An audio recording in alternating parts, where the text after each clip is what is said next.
Delhi high court के जज के आवासीय बंगले से भारी मात्रा में नकदी बरामद हुई है और जस्टिस यशवंत वर्मा के बंगले पर आग लग गई थी। और जब आग लगी तो वो उस वक्त घर पे मौजूद नहीं थे, तो परिवार वाले जो मौजूद थे उन्होंने इसकी जानकारी फायर ब्रिगेड को दी और पुलिस को दी। और आग बुझाने के लिए जैसे ही बचाव कर्मी उनके एक कमरे के अंदर घुसे तो उन्हें भारी मात्रा में कैश मिला। इसके बाद में सुप्रीम कोर्ट के कॉलेजियम ने उन्हें दूसरे हाई कोर्ट में ट्रांसफर कर दिया। इस घटना की जानकारी मिलते ही स्थानीय पुलिस ने अधिकारियों को इसकी जानकारी दी और जल्द ही ये जो खबर थी वो आग की तरह फैल गई।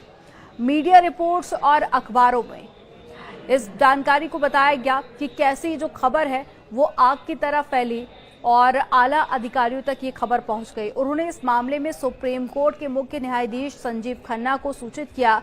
सीजेआई खन्ना ने इस पूरे मामले को बहुत ही गंभीरता से लिया और तुरंत ही कॉलेजियम बैठक बुलाई। कॉलेजियम ने इस बात पर सहमति जताई कि जस्टिस वर्मा का तुरंत ट्रांसफर कर दिया जाना चाहिए।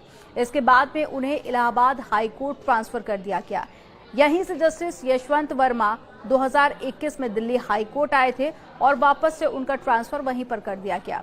हालांकि 5 जजों वाले कॉलेजियम के कुछ सदस्यों का मानना है कि जो इस तरह की गंभीर घटना है इसके लिए ट्रांसफर काफी नहीं है।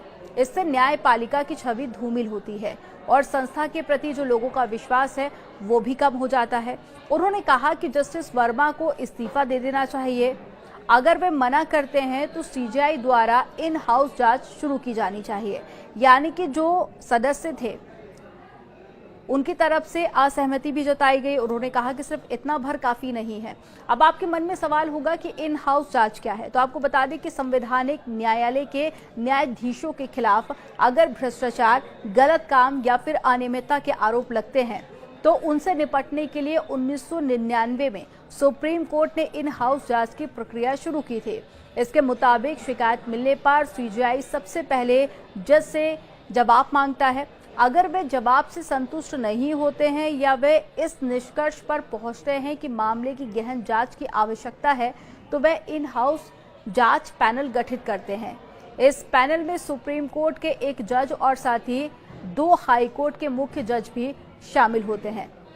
लेकिन वही जो मीडिया रिपोर्ट सामने आई है, जो अखबारों में जो खबरें छपी है उसमें पता चला कि कैसे बंगले में आग लगी और उसके बाद में जब आग बुझाने के लिए टीम पहुंची और एक कमरे को जब खोला गया तो उसके अंदर से इतना ज़्यादा कैश मिला जिसके बाद में जज का ट्रांसफ़र कर दिया गया। आपको क्या लगता है कि इन हाउस जांच होनी चाहिए या फिर जो ट्रांसफ़र किया गया है वो सही है? कमेंट सेक्शन में ज़रूर बताइए।